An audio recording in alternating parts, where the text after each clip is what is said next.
Okey, ni untuk leraian daya bab 1.2. Okey, leraian daya ni sebenarnya oppositely dengan daya paduan. Okey, kenapa? Sebab leraian daya ni adalah proses meleraikan satu daya tunggal kepada komponen-komponen daya yang dinamakan leraian daya. Maksud dia, dia ada satu daya kita nak pecahkan pula kepada beberapa daya. Macam daya paduan kita ada dua daya atau lebih, contoh. Kemudian kita akan dapatkan F total kan, daya paduan dia, daya total. So yang ni dia terbalik. Daripada satu daya kita nak pecahkan kepada beberapa daya. Biasanya dua daya lah. Kita contohnya lah macam yang dalam situasi dalam buku teks ni, kalau awak dah baca, dia adalah macam mana ada seorang budak duduk di atas pelepah ni, pelepah kelapa ni, upih ni.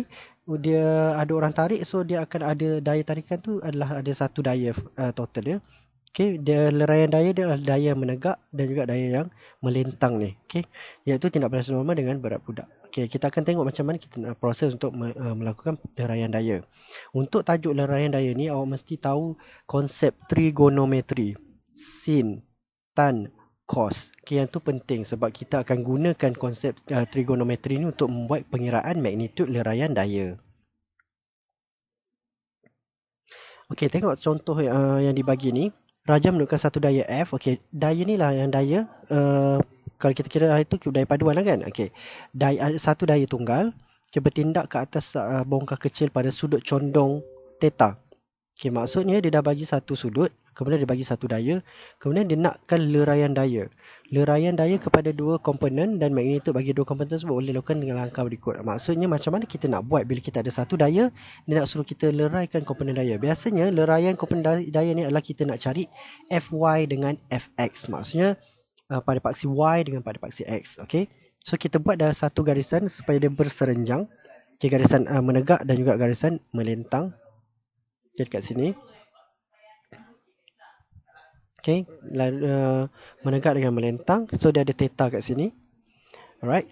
So daripada sini lah baru kita akan cari dia punya magnitude untuk Fy dengan Fx tu apa. Macam mana nak cari? Yang ni kita gunakan konsep trigonometri. Ingat, theta yang dia bagi dekat sini theta kan. Okay, so untuk cari Fx, maksudnya kita nak cari berapa nilai di sepanjang Fx ni, garisan melintang ni. Okay, so kita akan gunakan cos. Sebab kita ada F tu ni, nilai F ni, cos dengan theta. So theta ni biasa dia akan bagi nilai berapa. So Fx ni adalah F cos theta. So kita dapatlah nilai Fx ni berapa. Kemudian Fy sama, kita akan guna trigonometri. Fy tu adalah F sin theta. Alright, so kena ingatlah ni, rumus ni.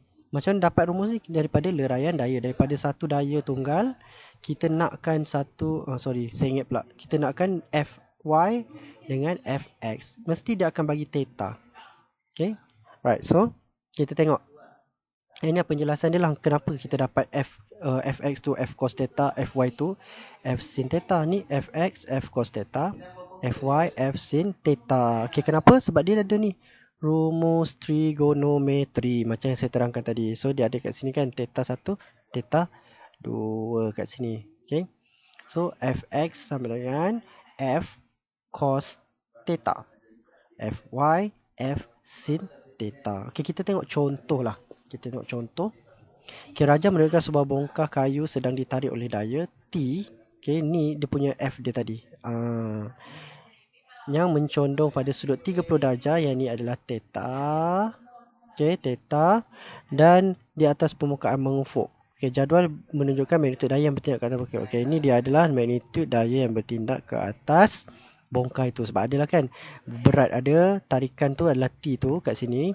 Berat W sama dengan mg, tindak balas normal dekat bongkah tu ke atas sama dengan berat sebab dia pegun, dan geseran tu ke kiri. Okay, so dia nak hitung magnitud bagi komponen mengufuk dan menegak bagi tarikan T. Maksudnya dia nak tahulah nilai kat sini.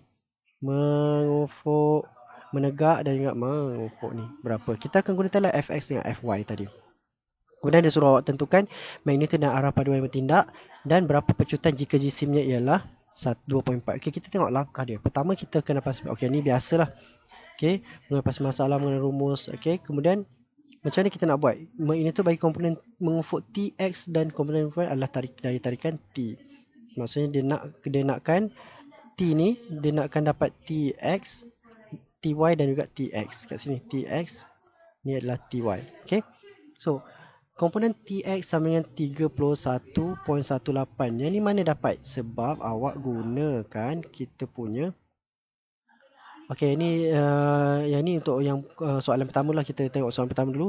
TX sama dengan T cos theta, TY sama dengan T sin theta. Magnitude daya dia, sudut theta dia adalah 30. So magnitude daya T dia dah bagi 36. Yang ni yang mana? Yang T ni, 36 ni. Okey. So kita akan dapatkan ni, masukkan saja nilai TX 36 cos theta 30, awak dapat 31.18 ke kanan. Sebab apa? X dia ke sana. Okey, dia tarik ke kanan. TX ni kat sini. TX ni kat sini. Okey, kemudian TY dia adalah ke atas. Awak masukkan je F sin theta. Okey. So akan dapatlah TX dengan TY, guna saja rumus T cos theta, T sin theta. Right, boleh faham? Okay, yang kedua tadi, soalan dia tadi, tengok dia nak apa? Magnitud dan daya arah, magnitud dan arah dari paduan. Okay, apa? Okay, TX tadi kita dah tahu dah 31.8, geseran dia 20. Okay, untuk paduan ni maksudnya ni tadi kita guna yang kita belajar dari paduan tadi itulah kegunaan dia. Alright. So FR dia bagi 20. So daya paduan adalah untuk mengukur dekat sini tadi kita dapat TX kan. So F sama dengan TX tambah FR. Okay, FR ni sebab dia berlainan arah, dia adalah negatif lah. Sebab tu kita kena tambahkan negatif 20. So total dapat 11.8. Komponen menegak ke atas ataupun TY, macam mana kita nak cari dari paduan dia? Okay, kita tengok R dia adalah ke atas dia adalah dia ada R dengan dia ada TY. Lepas tu dia ada W ataupun weight dia kan, mg dia dah bagi dah 24 Newton. So paduan dia adalah TY tambah R tambah W. Kita anggap yang ke atas tu positif. So 18 tambah 6 tambah negatif 24. Kenapa negatif 24 ni, W24 ni negatif? Sebab dia, kita assume ke bawah tu negatif. So kita akan kirakan 18 tambah 6 tolak 24 dapat kosong. So daya paduan ke atas bongkar F ialah 11.18 ke kanan. Okay, ke kanan. Sebab komponen Y dia adalah kosong. Okay, kemudian daya paduan F dia dah bagi dah 11.18 ni kita kira tadi. Jisim bongkar M dia dah bagi 2.4. Dia nakkan A kan, soalan dia nakkan pecutan kan. So A is equal to F over M. Masukkan je nilai. F kita dah tahu dah 11.18. M ni 2.4. So dapatlah 4.66. Okay, boleh faham?